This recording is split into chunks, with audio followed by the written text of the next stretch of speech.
Alle 12:30 a Villa Giusti, dove esattamente 100 anni fa veniva firmato l'armistizio che pose fine alla Prima Guerra Mondiale, è stato sottoscritto un documento che dichiara il Veneto terra di pace.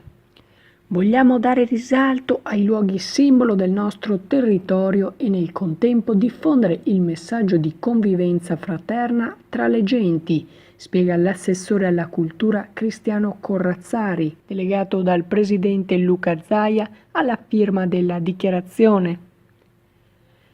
Gli accadimenti e i protagonisti della Grande Guerra hanno lasciato un segno forte e incancellabile nel Veneto e come regione abbiamo dedicato grande impegno in questi anni del centenario a commemorare le vicende del primo conflitto mondiale, svolgendo una vasta azione sia di sostegno alla tutela dei beni monumentali mediante un complesso sistema di interventi manutentivi, di recupero, ripristino o restauro di immobili storici, sia in parallelo di valorizzazione del patrimonio, di disseminazione e diffusione della sua conoscenza, di didattica e divulgazione, di invito alla fruizione. Uno degli obiettivi che ci siamo posti è quello di tramandare alle future generazioni i valori della pace, partendo dal riconoscimento del sacrificio di tanti italiani e veneti che hanno combattuto per difendere la propria patria.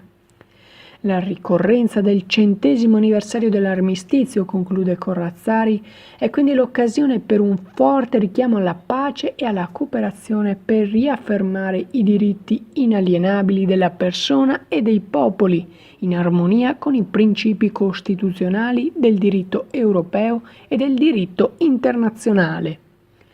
Nel documento alla cui firma sono state invitate le università venete, l'ANCI, i comuni del capoluogo della provincia di Padova, la Conferenza Episcopale del Triveneto e che sarà inviato agli stati che hanno combattuto nella Prima Guerra Mondiale, si dichiara solennemente il Veneto terra di pace, per l'alto valore simbolico conferito al territorio veneto dalle testimonianze storiche della Grande Guerra, che fu il primo conflitto di dimensioni mondiali e fra i più atroci subiti dall'intera umanità. I sottoscrittori si impegnano, tra l'altro, a operare per garantire il rispetto del diritto alla pace come diritto umano fondamentale della persona e dei popoli,